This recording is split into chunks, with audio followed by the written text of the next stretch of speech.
This is Blue July, and you're listening to the Be Someone podcast.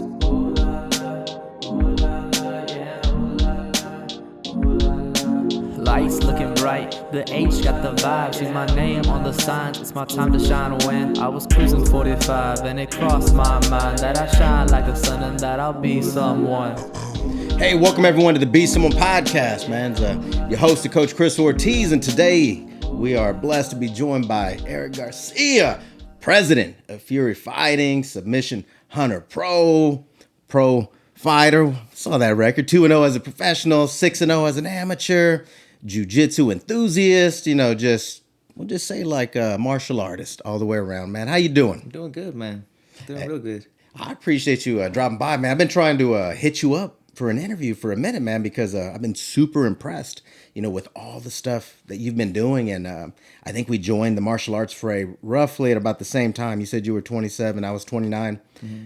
But I've had an opportunity, to watch your promotion like grow and grow and grow and grow. And now you're kicking it with Dana White on Tuesdays on the Contender Series, and you're sending Houston's best or Texas's best, to the big show, man. So I appreciate you just throwing us a little time, man. Thank you, man. I appreciate you having me out.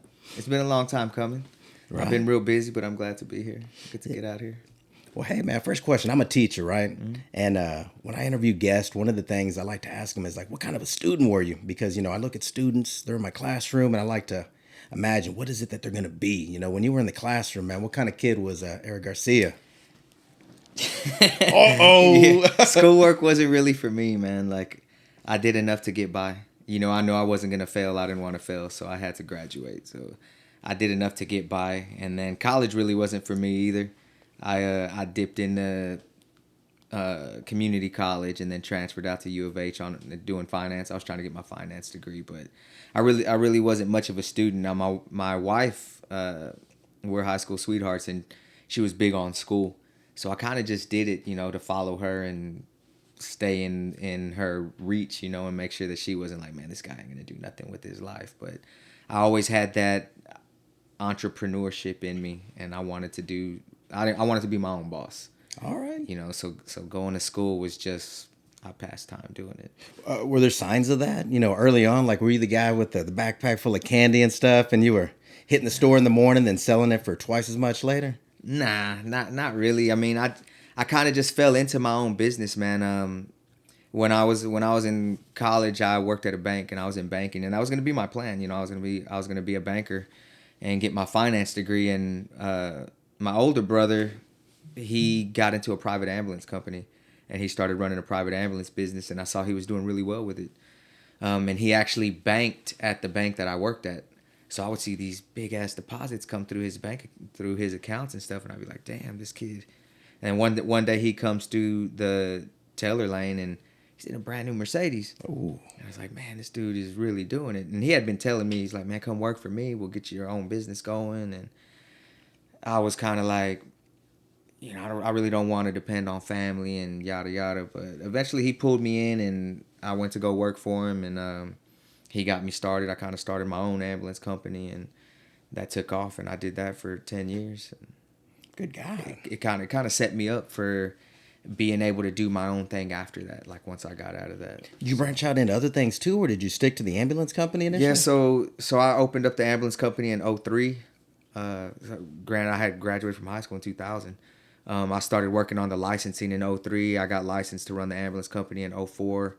And then I guess I did it for about 8 years. So in 2011, the insurance laws and stuff started changing, and I sold the company. But yeah, in 2007, 2008, me and my brother got together and we started a limousine service. So we both had separate ambulance companies, and then we were running a limousine service together. Good God. So the stuff that you learned, did you learn on the job, or is it stuff that you picked up in college? Because, there's two different, trains of thought. Some people are learn through experience or Right. learn at school. Yeah. So as far as running the business, I think it's stuff that I picked up in college, through some of my, learning to run my own books and make the deposits and do stuff, working at the bank and being around these businessmen. And then a lot of the finance classes and accounting classes and business management classes that I was doing in college kind of helped me oversee the business and just the day-to-day operations. And then I went to EMT school just so I could ride the ambulance and stuff at the beginning before I had the money to hire actual EMTs and stuff. Oh man, that's amazing. Like, so you learn the business, like all aspects of the business, just not the ownership, but Right. No, I was involved in the day-to-day operations. Man, it was hard, you know. It was a lot. It was a private ambulance company, so it was a lot of non-emergency transport. Yeah. Like we did hospital-to-hospital calls and cancer patients and dialysis patients and stuff like that. So it was all pre-scheduled appointments, but a lot of those patients that we had, you know, their appointments were at 5 a.m. and they lived across town. So I'd be in the office at 2:30 a.m. and have a partner come in at 3, and we'd jump on the truck at 3:30 and be at the patient's house at 4:30. And then sometimes that last run wasn't until 10 p.m. holy smokes, man. Yeah, Like, so- people don't really think about that. We're running a business, you know, it's not regular hours. It's like, it's 24 hours whenever It's you need to be 24. there. Yeah. And that kind of, you know, that kind of goes hand in hand into what I do now. Like, people look at the promotion and what it's become, and they're like, man, it's not just showing up on fight night Yeah. to do shows, you know. Like, this is, sometimes I dread the most when I know weigh-ins are the next day, because I'm gonna wake up that morning and head to weigh-ins, and I'm gonna look at my phone, and I'm probably gonna have 4 or 5 messages. Somebody passed out and went to the hospital. Their fight's off. They're missing weight. Somebody's not gonna make weight. Can you ask my opponent? Like, it's always something. And sometimes I wonder, like, does Dana get those calls, or does Mick and Sean, or who deals with that, you know, inside there? But as far as Fury goes, and you know, when you're the man that everybody has contact with, like, I got to deal with everything. You know, it's rough, man. Well, hey, I'm going to rewind it back a little bit, man, because it's a small world. Like, Yeah. you're talking about, like, me and you both went to Klein Forest High School, graduated Golden Eagles. Yeah. And then you hit me with something, man. You're like, oh, I got You a went to story. Wonderlic too, right? Went to Wonderlic, man. And then you were a Kaiser. I was at Kaiser. You were a Kaiser Cowboy. Yeah, you Kaiser Cowboy too, probably. I was a Kaiser Cowboy. So I think it was you. So I remember I had this little friend named Jeremy, little black kid, and I remember being in the I remember being in the lunchroom one day, and something happened with putting a tray up or something, and like all I remember is turning around and like you and him are just scrapping. I put him through the trash And can, you put man. him through the trash can, and I don't know. We had to be like 2nd grade, and you were probably a 5th grader, or we were 3rd grade maybe. I don't know. I don't remember, but I told him, I was like, man, I don't know, that dude's kind of big, bro. Like, you're gonna talk shit, and well, I guess he was about it, but yeah. So he was a little friend of mine, and I was like, man, I know that was Chris. That had to be Chris. Do y'all still hang out? Or you still talk to him? I don't. So we talked through middle school, and then high school I kind of lost contact. I don't know what happened to him through high school. I have vivid memories of that. It was over something dumb, man. Like, It was over something dumb, like somebody putting their tray up before the other one, or I think he put like his drank milk on my tray. or maybe something dumb. Yeah. And I remember having an internal conversation with myself. Yeah. Like, can't be disrespected in front of all these people in the 5th grade, right? Yeah. And golly, I remember going to the principal's office, and Mr. Vandervoort. Mr. Vanderbilt. Rest in peace, Mr. Vandervoort, Yeah. man. Dude got hit while he was jogging. That's what I heard. I did hear that too, man. But he tried to get us to apologize. And like a big dummy, I remember sitting in the office. I ain't apologizing. You know, and we sat there. So you think about that, and you're what, like 10?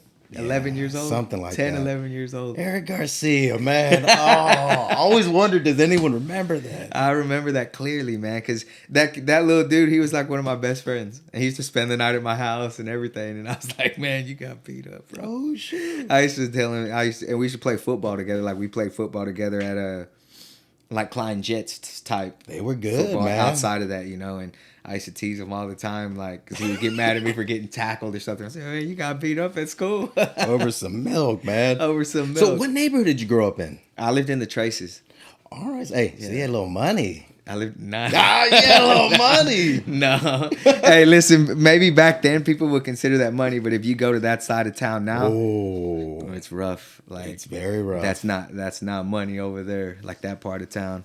And it's crazy because like everybody from that area, or a lot of the people that I know, moved north, and we're Yep. all like Tomball, Woodlands, and like, you got a nice little hidden spot back here, man. I appreciate it, Yeah, man. Like, it's you never dope. want to move too far from the hood, Right, you know? right. Like, we're close to the city. Yep. Like I got a spot in Tomball, and it feels country, but I'm like 5 minutes from 99. I jump on 99, 249, 45.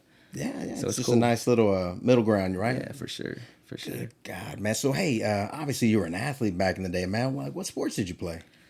I played a little bit of football in middle school. I didn't play any sports in high school. I played basketball my 7th grade year in middle school.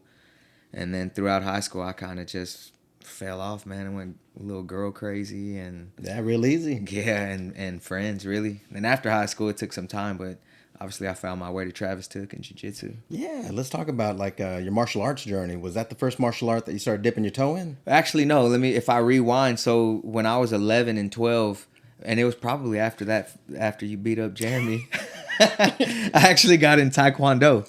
And funny story, you mentioned Matt Wald earlier. So his dad is a black belt in Taekwondo. Yes. Like Mr. Wald.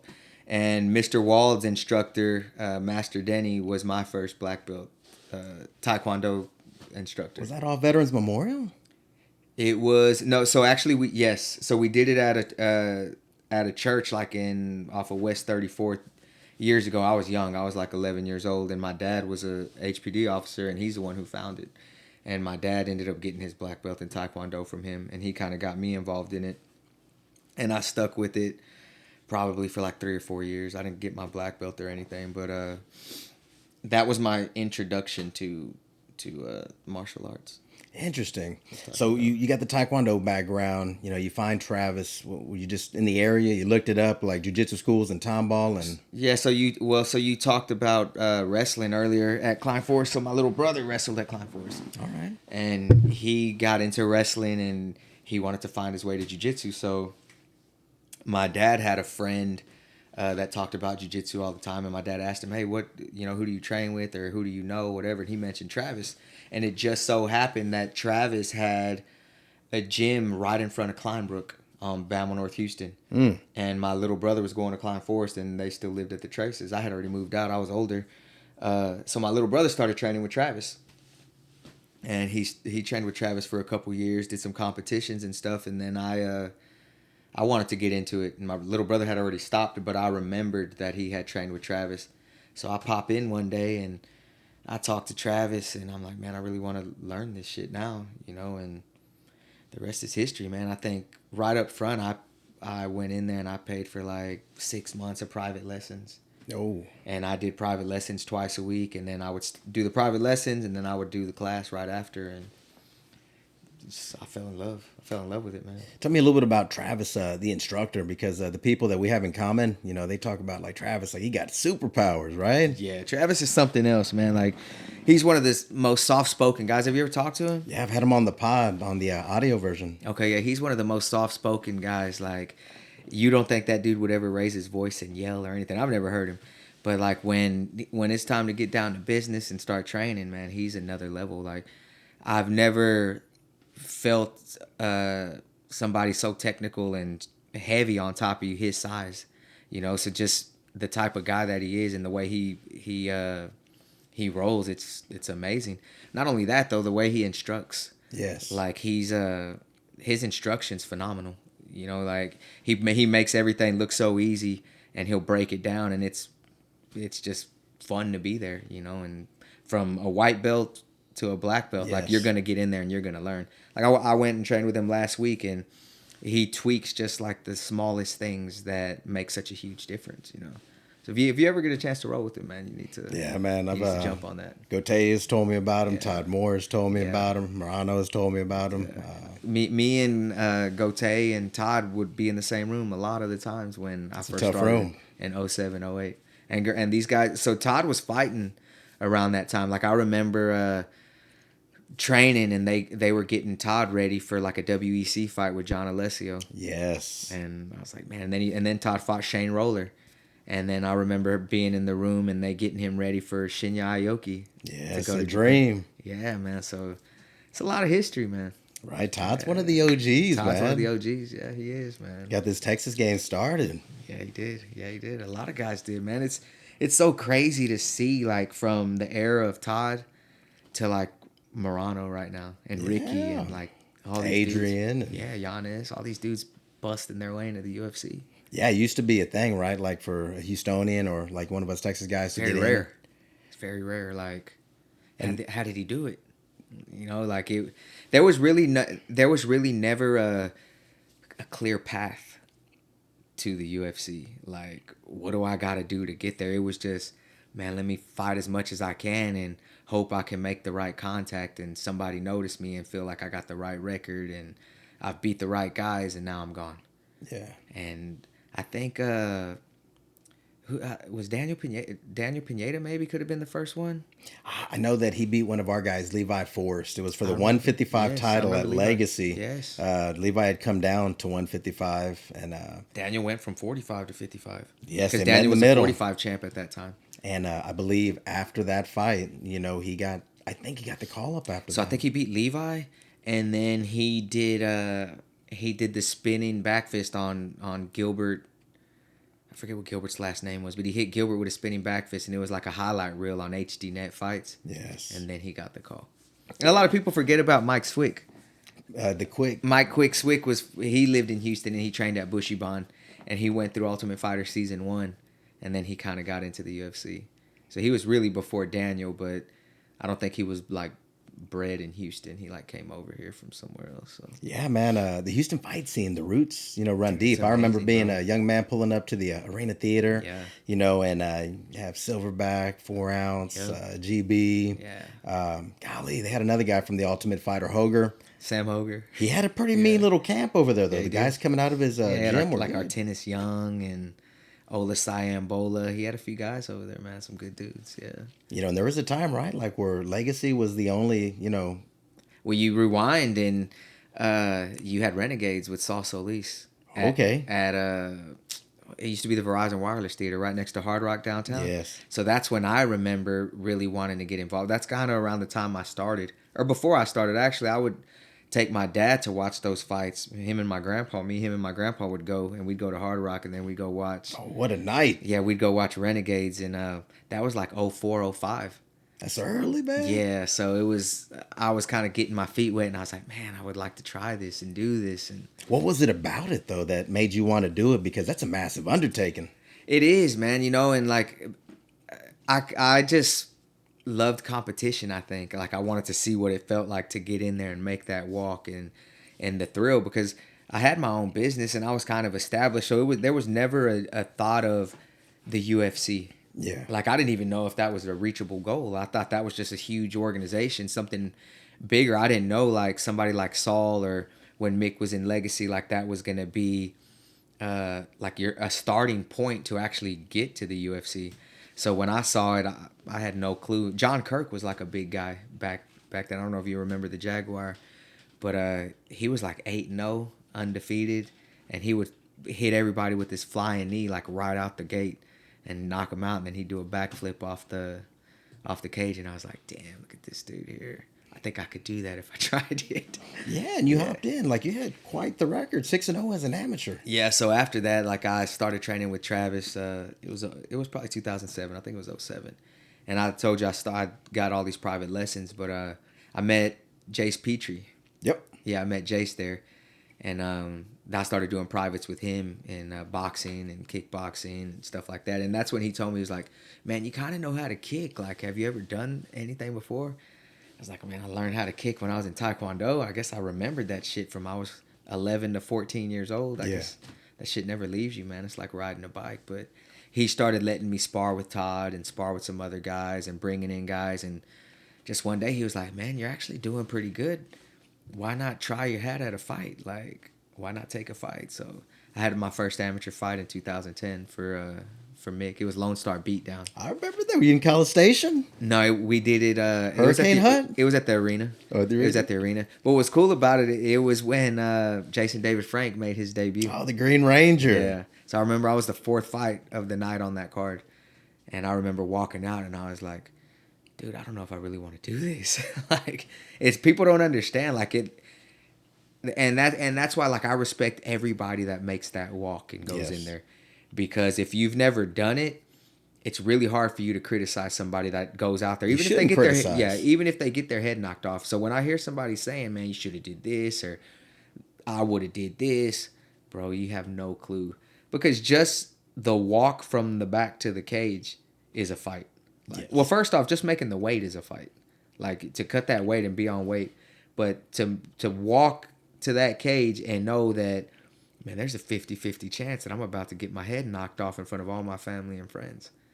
And like I thought about that every time. And I remember telling Jace, every time I made that walk, I said, this is the last time I'm doing this shit, man. Like, I'm never doing this shit again. And he's like, you'll be fine. And then the fight would be over and we go to the back. He's like, see, I told you you'd be fine. I'd be like, all right, when's the next one? Right. Well, that's the valley, right? You know, the walk, and then all the anxiety, and then the 8-week training camp, and the dieting and the cutting weight. Tell me about the peak. What does it feel like to win inside of a cage like that, man? It's like no other. Like the feeling is like no other. You're on top of the world and you're just like, man, now I feel like I can do anything. You know, and even for it to be an amateur fight, that's why, you know, some people, even nowadays, like I hear people say like, dude, what are you all pumped up for? It's just an amateur fight. But dude, it means something. Like this kid, if you've really put in the work and you haven't bullshitted through training camp and you've actually dieted, you've trained, you've made the sacrifices, you know, to make weight and actually get out there, whether you win or lose, like you've accomplished something. You've learned something. You're not going to win every fight. You know, shit's going to happen. And I feel like some of these guys that take losses, especially now on the promoter side, I see them come back better. You know, it does something to them. You go in there and you might lose, and then they're so hungry to come back, and I see a different guy. But, man, to make that walk and do that and feel so accomplished, man, like, I've never felt nothing else like that. You know. Well, you had brought up a good point. You know, like coming off of a loss. What is it about like having your weaknesses exposed that can help you level up, especially for our fighters? You know, when you have the right camp and the right coaches, when they see that and they see what you're doing in the cage, and you lose, and if you lose, anybody can get caught. But if they see the mistakes that you made and you fix those right away when you leave, I mean, I feel like that's a mistake that you'll probably never make again.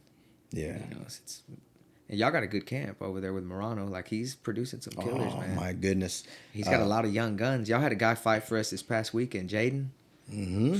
Dude, I was impressed with him. I think he's like 18. Yeah. Fresh out of high school. I watched that fight, and I don't know if you got to watch it, but, man, that fight was back and forth. Like, give and take the whole 3 rounds. We fought a grown man. That's an 18-year-old, you know. Yeah. And I was like, man, this is probably the toughest fight that Jaden's going to have as an amateur. His first fight. So I can't wait to see him. We're supposed to bring him back October 22nd. Wow, that's a quick turnaround. Yeah, I talked to Alex yesterday, actually, and we matched him yesterday. Hey, when you're young like that, though, you can turn around quickly that. Yeah, but I'm very excited to see what... He won the fight, but I'm super excited to see what he comes with on this next one. Because he's already got to feel what it feels like to make that walk. And when you get those... Like, you'll be nervous every time. I feel like the nerves never leave. It's good to be nervous. But now he knows what to expect, you know, getting in there and what it feels like to get punched with a 4-ounce glove. And it's different than those 16s. Oh, yeah. And to be exhausted and have to scramble. And because he got mounted. He was in a dogfight, man. So to see what he's going to come back with, it's going to be exciting. I think one of the best things about our camp or about our school with Alex is that he's not the most physically gifted guy. Like I've always said that like his head and his heart are his Alex? 2 best attributes. Yeah. Right? Like he always looks like the underdog going into any fight physically. Oh, dude. I've sparred with Alex a lot. Like he used to help me get ready for fights, and I used to go with him through his training camps and stuff because I would cross-train back and forth, and I would go to sparring at GB when it was at the old location on... Oh, blue mats. Yeah. And, dude, he hits like he's got bricks in his hands, man. Yeah. Like, he just launches that overhand right like it's a club. And when that thing lands, if it lands, your ears will ring. Like, oh, my God. And that was with, like, puffy gloves. I never got hit with him with a 4-ounce. So I can imagine how these guys in the UFC feel when they get clubbed by him, man. Club and sub, man. That's one of his favorite things to say, you know. Something else, yeah. But that head and that heart, you know, and to be able to, you know, fight through adversity and to, I guess, always be physically the smaller guy, but technically, you know, better, and just to have... Because you would look at Alex and you would think that he'd be a 55er, right? Yes. And for him to cut to 70, or he's even taking some fights at 180. But one thing I've always said is, like, you can't train heart. No, you can't. You right. cannot. You either got it or you don't got it. And if a guy that has heart will overcome, I think, a guy that has technique without the heart. Because if you can withstand that guy's full onslaught and get through it, when you come out for that second round, if that dude gave it everything he had and he didn't finish and he ain't got the heart, you're about to take it from him. Yeah, and I'll tell you something else too. Like him going up there to Fortis, Yeah. he's just like added a level. Yeah. Golly, it's escaping me the name of their head coach Safe. up there. Yeah, Safe Safe Saud. Saud. But when he comes back and he tells us, like he's a general, like he don't mess around. Like this is the one guy that I answer to. Like golly, that Alex is leveling up every time he goes up there in that room too. Could you imagine that room? Yeah, man, I've got a bunch of his guys on roster now, and One of them just got a contract right off the contenders last week. Yeah, Abdul. Yes. Yeah, Abdul last Tuesday. He was our 55 champ. And I talked to Safe after the fight. He's like, see, man, we had the right plan for Abdul, and he made it. So I've got Julius Holmes is one of his guys. He's a welterweight. He's going to main event for me in Tulsa. And then I've got 2 NCAA wrestlers, Jacoby Smith and Nick Piccinini, that Daniel Cormier called me about, and I signed both of them, and then Daniel sent them to Safe. So now I'm dealing with Safe on them, and all of them are fighting on my Tulsa card coming up. So those guys are, Julius is 8-2, Jacoby 6-0, and Nick is 4-0. So all 3 of those guys I should see on Contender Series next year, as long as they keep their momentum going. Well, let's talk about just like growing fury, right? Like I believe at the time there was Legacy for me was like the one that I always remembered, and I know that there was probably smaller promotions. But Legacy was always at the Houston Arena Theater. And then I noticed, man, like, hey, there's some action showing up over here in Humble on the north side, which was nice because that's a drive down there. Down to 59. Yeah, the Arena Theater was always legendary, and I loved it. And it's, I started in 2010 with Cage Combat. It was all amateur. And it was really something for just my team. Like, that was really the plan, was to just get my teammates fights. And I've said this before, like to some other people, about when I started fighting, it was me, and I don't know if you remember a guy named G. Marrera. He was a welterweight. I believe so. He trained with us. But me and him were getting fights pretty easy with Mick and Colin, and it was Lone Star Beatdown back then. But we had a bunch of guys that were coming up and getting ready, and as you have teammates that are helping you get ready, they start seeing the improvements in themselves, and they're like, shit, I want to try my hat at this. I want to fight. So Jason, Andrew, Craig were pretty much our coaches, him and Travis. And they would get with Mick and Colin and try and get these other guys on the card. And those cards, the Lone Star Beatdown cards, were full. Every time they were full, 15 fights deep. It's like, man, we'll try and get him on the next one. So I was like, shit, man, I'm a businessman. The business brain kicked in. Yeah, let me see if I can just pick up some of the slack on this part of town and give guys an opportunity to fight. So I looked at the licensing and got licensed. And I reached out to Mick and told him, I said, man, I'm going to start doing amateur fights. I'll stay away from the dates. We'll try and make it work to where these guys that ain't getting a spot with you, see if I can put them on, and maybe they can build up here and then go fight over there for titles. They decide to go pro. They turn pro with you, whatever. He was cool with it, man. He always he always had an open door for me to call him if I had questions about anything. He didn't view you as a threat. He saw you as an asset, for the fight game. I think so. Yeah, I think it was, and I think it was the way I approached him too. Like I didn't want to step on his toes, so I wanted to make sure that he knew I wasn't coming to try and steal business or get in his way or whatever. And he had already been in it for a little while, so he was moving up quick. He was moving up the ranks. But yeah, I did my first show in December of 2010. Cage Combat 1. Do you remember who headlined that show? I bet you do. Yeah, it was G. Barrera and Sean Holden. Yeah, and then I had my co-main event was Colin Wright and David Armas. Oh my God, man! Hey, those are some H-Town legends right there, man. Armas is tough, as a $2 stake, man. Colin Wright won a couple of titles at 135, right at the amateur level. Yeah, and then Colin ended up going pro and fought for us a few times. Fought in Louisiana a few times. G ended up going pro. I remember the fight that I think as an amateur broke G was Jeffrey Neal. Ooh. Yeah, he fought Jeffrey Neal. He defended his belt for us versus Jeffrey Neal, and Jeffrey Neal beat him. Yeah, and Jeffrey Neal's doing pretty well right now in the UFC. Jeffrey Neal's on pay-per-view. Hands of steel. Yeah, he's on pay-per-view cards now. So to think about, man, like Ryan Spann kind of came up through our amateurs. Superman. Trevin Giles, Jeffrey Neal. Ricky Tercius, yeah. Jacob Silva. Giannis. Manny Lazoya. A bunch of dudes, man. Like old school guys that are now, some of them are now in the UFC. Yeah, man, and a bunch of other, just button up. They're right there at the door, knocking, knocking, knocking, knocking. Josh Van, Josh Van's recently. in there. Yeah. Lil Mana. Lil Mana, yo. Got to look, man. I knew though, just doing amateur shows, that the chances for the promotion to grow was going to be very short-lived. Like, it was going to be hard. You can only go so far doing amateur fights. What was that indicator? Was there like a line in the sand? You're like, you know what? Time to level up. I think when Mick got the HD net deal and he was on TV, I started noticing now there was more availability for local fighters because his cards had to be to a certain standard for them to be on HD net fights. Yep. And like me and him hang out and talk all the time, and he always tells me that like when they were on HD net, they would have weekly meetings, and the card had to be a certain level before they would say, okay, this is approved for TV. If there was a fight they didn't like, guys with lower records, whatever, this fight can't be. You got to find somebody else. So when that happens, you can only pull so much talent from the same area. So he had to start getting guys from out of town and stuff. Went regional. Yeah, so as he started pulling guys from out of town, that left a void for some of the local guys that had smaller records that were still trying to build. So now it's a thing, let me start Fury fighting. I start Fury fighting. I start bringing up these pros, amateurs that are debuting, guys trying to build up their records. Maybe once they get 3-0, 4-0, 5-0, whatever, they can go fight on HD net with Mick. And Mick can send them off to bigger things. I could be like a little feeder for what Mick was doing.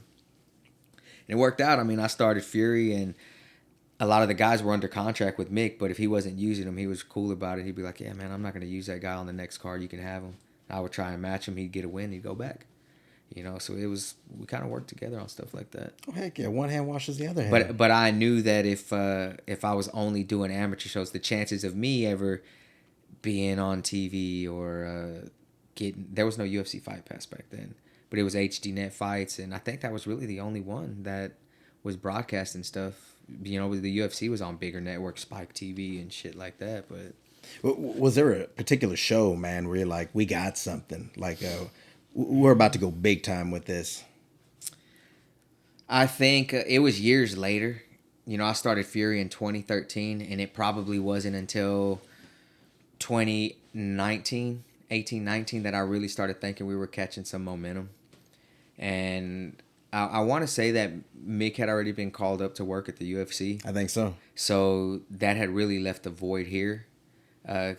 Even though Legacy still existed when he merged with RFA, when Legacy merged with RFA and Ed was running it.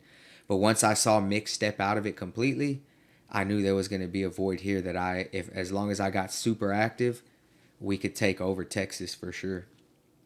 And we started getting busy, man. And then I said, the only way we're going to get even bigger and be looked at as a bigger promotion is if we start leaving the state. Yes. So we went to Louisiana, we went to Colorado. Yes.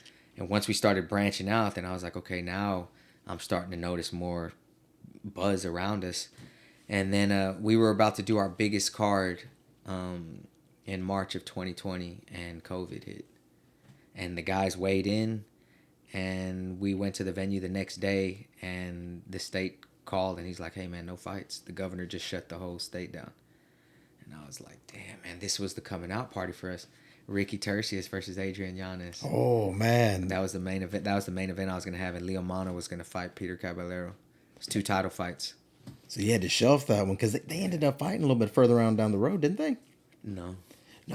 So Ricky fought Leo Mana. Yeah, Ricky fought Leo Mana. So that happened, and I remember, we had sold the damn venue out, and I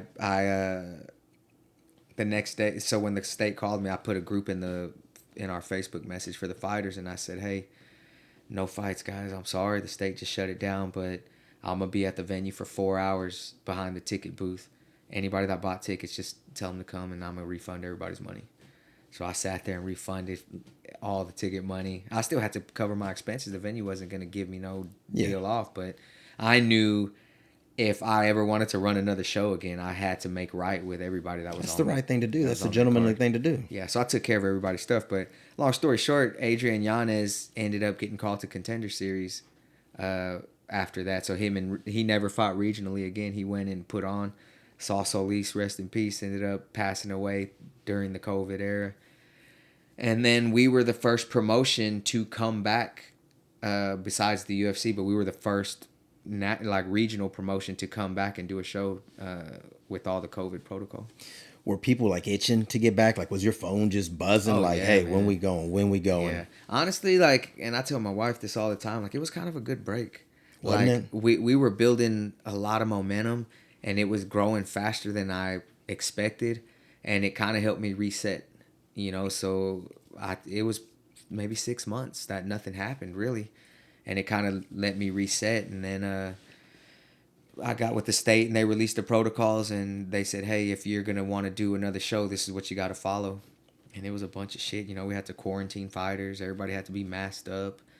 It was like 30% capacity of the venue, so we couldn't sell a lot of tickets. So I dipped into my own pockets, man, just to make these shows run.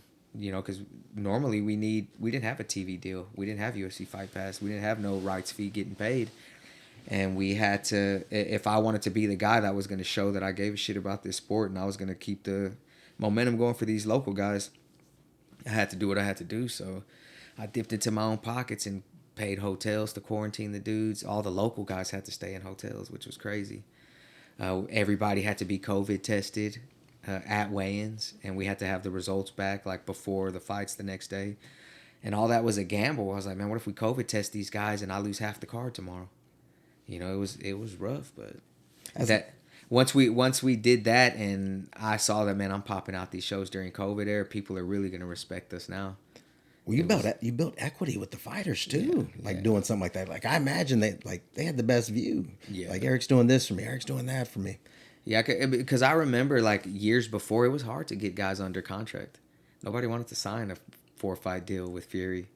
And now it's like, man, we got 300 dudes on roster at least. Yeah, another 300, the one on the contract. Like, I've seen the look on some of the fighters' faces whenever they sign a contract with you, man. And it's like, man, I made it. Yeah, it's just, we work real hard, man. Like, when I know I got a guy that's talented and he's on the cusp and I know he can make it, like, Mick and them can tell you, I'm in their DMs like, man, you got to look at this guy. You got to look at this guy. So you working for your fighters. Guy. Yeah. I'll make sure they can go. I have and Mick comes to a lot of the shows, which is cool. Like, if you're a fighter that lives in Houston and you're not under contract with us, it's kind of, you're in a bad spot. Like, yeah, you need to come do it, especially if you're in one of mixed weight classes. Like, he runs the flyweights, middleweights, light heavyweights, and all the female divisions. So if you're in one of those weight classes, man, you need to be a Fury. Yeah, and that's like Van got picked up, He was supposed to be on week 1 of Contenders, and then he got called up short call. And then he made the most of the opportunity, too. Yeah, and I've seen guys that get called up, and they're like, oh, man, I'm not ready. I'm not going to make weight. It's too short notice. One thing I say is, man, never say no. Never say no. Like, if these dudes are calling you for an opportunity, take that opportunity. Like, get your ass out there and go do it. Win or lose, they appreciate you filling in and helping them out, because I know as a promoter, when I lose a fight and it's fight week, the person who steps in is going to really build some stock with me, because I'm like, man, I really appreciate this person's making my life easier now. But if I call you and you're like, oh, man, call me back in a couple months. I'm like, dude, I got an opportunity right now. I'm not worried about what happens in 8 weeks. Like, if you want this opportunity, here it is. So when you say no, it's kind of like, I'm about to put you on the back now. I probably won't call you again. You bring up a good point, man. Like, spit a little bit more game, to the fighters out there that don't understand or quite realize, like what it is to be in your shoes and how it would best serve them, to answer the call. Like, what are some other things that young fighters need to be aware of? They need to be ready all the time. Like, if this is something you want to do with your life and this is what you plan on making a living doing, this is your job. Like, this is your 9 to 5. So you get up every day and you go to work. Like, you go train, you make sure your weight is within cutting, I can make weight on a week's notice. 15. Yeah, it's shit like that, But to say that you're not ready, like, what do you do then? Like, what are you doing with your fight career? Especially when you're a pro that, as an amateur, I understand.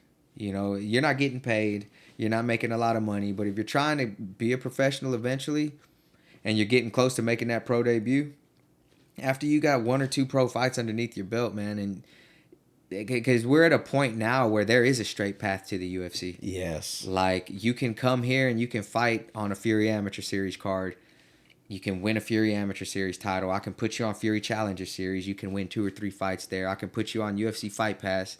They can notice. Now all of a sudden, this kid's 6-0. He's 22 years old, 25 years old, whatever. What are we gonna do with him? Hey, Sean, I got a guy, man. Mick, I got a guy. What, you got any openings on Contender Series? You need a short call guy? Yeah. And I just stay in their ear, come. But if you're not ready, or I know if I call you and you're not taking fights for me because I'm not gonna make weight or I need a full camp, yada yada. Why am I gonna pitch you to them? You're gonna make me look bad. Now all of a sudden, if I say, hey, I got this undefeated guy, and they say, okay, let me have him, and then I call you and you're like, nah, man, I can't do it, and I gotta call them back and say, hey, never mind. Don't ever call me with that shit again, Eric. Yeah. So I'm not trying to burn my own name. So I'm only pitching guys that I know are gonna make me look right. Man, that's a great point. That's a great point. And would you say that most of the time that it's kind of like a last second call? Like I know like Alex got in. He had to, big old Australian guy that he got. Kyle Noak. Was it Kyle Noak? Yes. Alex Kyle Noak. I think it was like on 2 weeks notice. Josh Van, Yeah.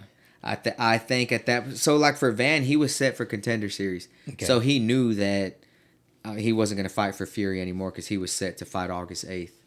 So to get the call ahead of time, I think he was already preparing for a fight. But there's some times that you're not set for Contender Series and they'll just call and grab you. Like I had a guy, Jesse Butler from Louisiana, that they picked up, I don't know, maybe a few months ago. And they called him for 155. And I was surprised they called him back because they had called him a couple months before for his weight division, 145, and he said no. Oh. And I was like, dude, this is what we work for. He was on a 4-fight win streak with us. I was like, dude, this is what we worked for. What are you doing? He's like, man, I just got some injuries and I got this and that. And honestly, like a matchmaker don't want to hear that. They don't want to hear that shit. That's the business side of the game. Yeah, I don't care. Like if you're hurt or you're not, whatever. I understand. Like you don't want to fight if you're not 100%. But if they're gonna give you a 4-fight deal, if it was me and this was what was gonna change my life, I'd probably go in there and just roll the dice. And that door may not open again. Unless I got a broken bone, I'm in a cast or I'm gotta have surgery or something, then I get it. But yeah, I mean, if you're one of these pros that has been winning fights and you're on the cusp, man, you gotta stay ready. Because if they give you that call and they give you that opportunity and you say no, that door might not open again.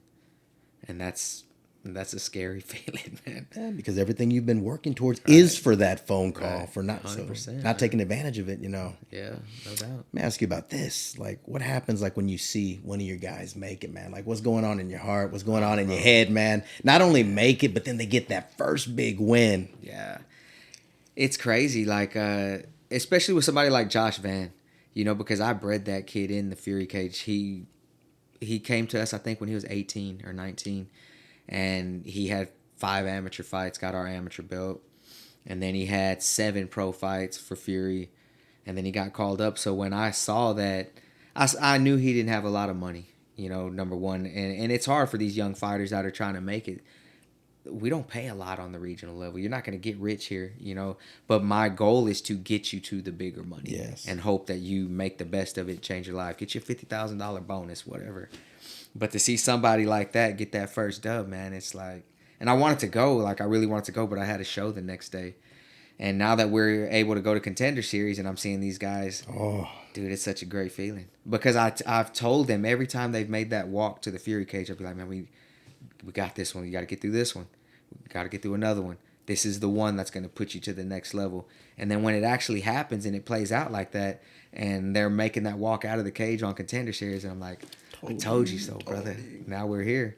And they get that contract. It's like, it's the best feeling, man. Yeah, you got to experience that, right? Tuesday with Zach Reese. Yeah, so we've had three weeks, and I've been there the last 3 Tuesdays. We had Junior Cortez on the first one, and he didn't win. So we're gonna bring him back and try and rebuild him. Then I had Abdul on the second one and Smotherman. Yeah, Smotherman didn't do it, but I actually talked to him today, so we're looking to match him again. And then I got to experience it with Reese this week. Yeah, so it's cool, man. We got a few more coming through later this season, but it's been a great feeling, man. I can't wait to see where it goes. Well, tell me about this. Getting on the Fight Pass, like. what was getting that phone call like, man? Like you chilling on the couch or? Yeah, so it's crazy, man, because and I owe a lot to Mick for that, you know, because he's really supported my business after he's been out of, even while he was with Legacy, like, you know, like I said, we were friends, but he's really supported what Fury has done and the growth, and I think he's looked at it as he sees that I'm building talent, and that it could be where he draws from, and it can make stuff happen for him, you know, if he pulls some of these guys. But he was the one who made that suggestion about, he's like, man, have you ever thought about going to UFC Fight Pass? And it was after a UFC event that I had went to in Vegas. Me and my wife were in Vegas, and we went to the fights, and then I ran into Mick, and he actually took me with him and Sean Shelby to Conor McGregor's after party. What? Yeah. And then we partied. And then the next day we wake up and he calls me and he's like, hey, do you remember meeting the VP of UFC Fight Pass last night? I was like, oh, man, I don't. I don't. He's like, well, he wants to talk to you. You know, I told him about Fury and Submission Hunter, whatever, and he wants to talk to you. So he gives me his number, and he's like, can I send him your number? I said, yeah. So he calls me right then, and we start talking, and we stay in contact. Like, nothing really came about, you know, but we kept in contact, and he kind of started following Fury and what we were doing and saw how many shows we were putting out. And he really never pressed the play button on it. He really never jumped on it. Do you think he was just observing and just trying to see if... I think so. And I kind of appreciate that, because I didn't want it to be a thing where I'm going to sign this guy because it's Mick's friend. Like, I didn't want you want it on your own merit. Right. So this was maybe in like June or July, and we fast forward to December, and I'm like, man, this shit still ain't happened yet. So I bought a plane ticket and I flew to Vegas, me and Rich Burmaster.